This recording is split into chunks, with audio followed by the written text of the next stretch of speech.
Hey everyone, this is T Frank, and today I'm revisiting the ZTE ZMAX Pro as promised. Big thank you to all of you guys that left me comments and likes on my initial review of this phone. And if you haven't already, make sure you check out that video. And as you can see at the moment, I do own two of these phones. So on the left here, I have my 2-month-old T-Mobile version.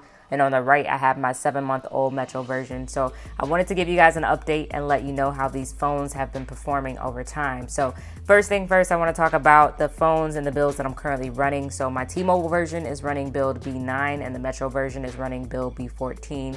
The screen glitch issues are no longer appearing on my devices. However, I have heard that they're still appearing for some people. So if it's appearing for you, let me know down in the comments below.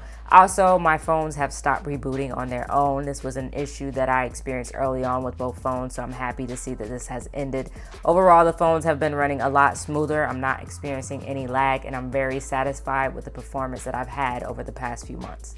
Alright, so the question that I've seen asked the most is, will this phone get Android Nougat? And I've heard rumors that it would, and I've also heard rumors that it may not. But honestly, I think this phone performs fine without it, but I wouldn't mind seeing split screen for apps. So until it's officially confirmed by ZTE, I can't really say if it will or not. However, I think this phone still performs great as it is. For me, battery life is a big selling point for this phone, and over time has been pretty consistent.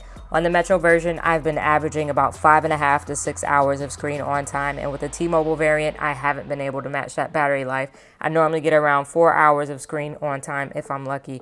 So I actually think this just may be an issue with my device because other people have reported better battery life on the T-Mobile version. Despite not having what many would deem a premium build, the phones are constructed mainly of plastic and are holding up quite well. As you can see here with the T-Mobile version, it is in mint condition and still has the sticker on the back. The Metro version is in great condition as well, with a minor imperfection on the front that you probably can't even see, and I probably shouldn't even have pointed it out to you. But for the most part, I keep the cases on both of the phones when I'm going out, and I use them at home without a case. So please also note that these phones have not been dropped, and I do not have a screen protector on them. So I'm really surprised to see how well they've held up over time. The fingerprint sensor is pretty accurate, and I haven't had any issues with it lately. There were a few times when I first got the phone and it would stop working and I'd have to restart the phone to get it working again. But I haven't experienced this recently, so this may have been fixed in one of the updates that was pushed out to the phones. I also don't really use the quick open app feature anymore, but I do feel that it's a really awesome feature and I'm glad that they included it on this phone. Google Assistant is also now available on the ZMAX Pro and can be initiated by holding down the home button. If you're not familiar with what the assistant can do, you can click in the top right hand corner to find out more. Surprisingly, one of my favorite things about this phone has been the keyboard. You have access to Google Search within the keyboard and can easily access your weather, news, or whatever it is that you're searching for. You also have quite a few emojis to choose from, and when you're being lazy like me, you can actually choose to search for certain emojis. Another feature that I like on this keyboard is the ability to send voice notes. Just press the voice icon next to the emoji and hold to talk. All you need to do is let go once you finish your recording and the message will be sent. If you wish to cancel what you've just recorded, all you have to do is slide up. Video calling is a feature that wasn't available on the Metro version right out of the box, but it is another feature that I'm happy to have on the phone, and I do use it from time to time.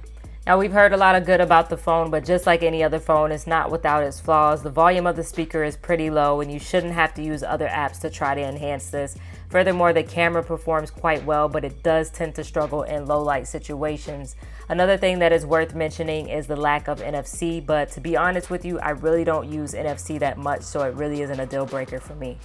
Ultimately, my recommendation on this phone remains the same. I would still pick this phone up in 2017, and I will go as far to say that I may keep at least one of these phones in my collection. It's not perfect, but the price, the beautiful 6-inch display, and the great performance make it a steal.